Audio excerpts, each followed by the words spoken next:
This golden nugget of information is not found in any of my original plans. You're only going to hear about it in this video. I'll be adding 1, maybe 2 planter boxes to my arsenal of free plans. I also like keeping you informed with any updates I make along the way. Less than 100,000 people live within this 1-hour drive bubble around my house. Fingers crossed I don't oversaturate the market. Pretty much every planter box has a picket or 2 that you rip down into 3 pieces at 1 3/4 of an inch. My latest epiphany was to rip 2 pieces at 1 3/4 of an inch, then set the fence to 1 1/8 of an inch, plenty of room still for that push stick, and you'll end up with 1 1/8 of an inch and a 5/8 of an inch cut.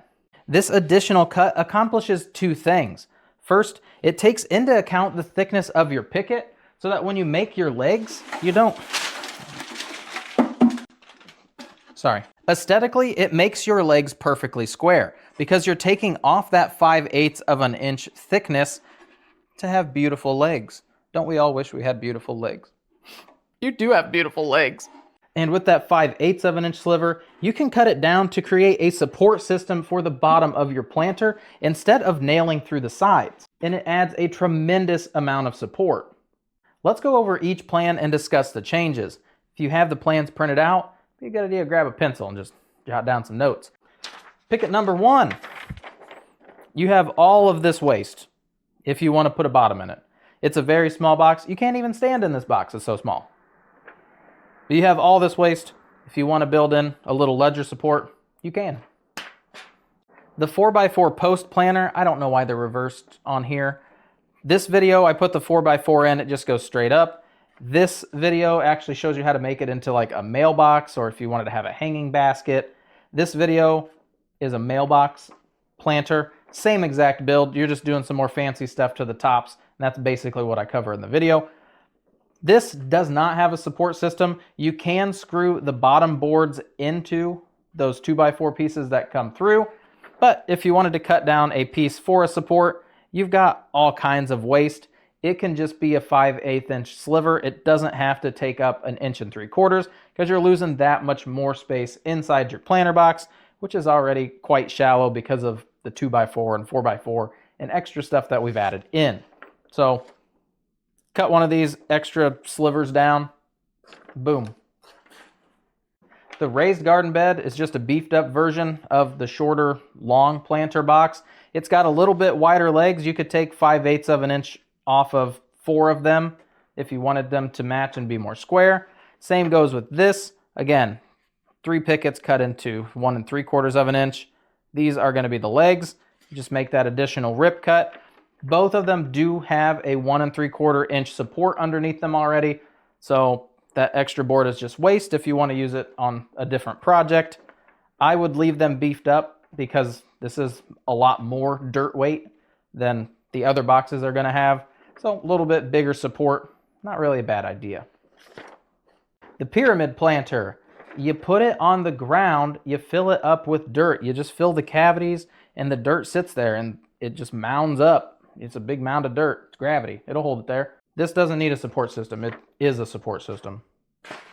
The bench planter box, you have this additional sliver in the bottom. You could cut that into 2 5/8 of an inch strips.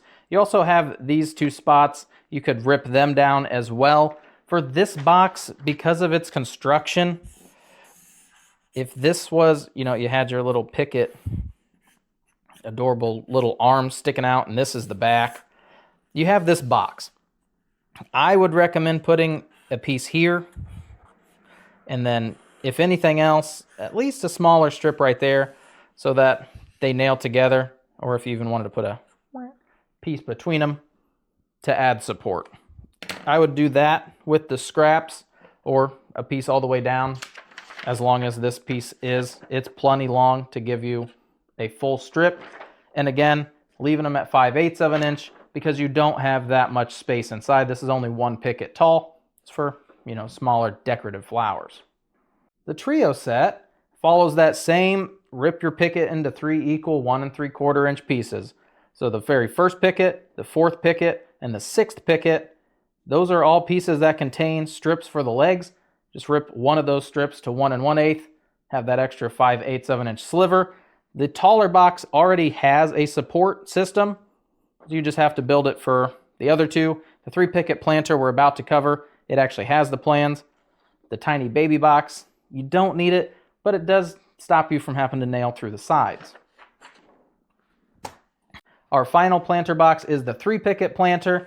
This one, again, it already has the plans. This is one plan.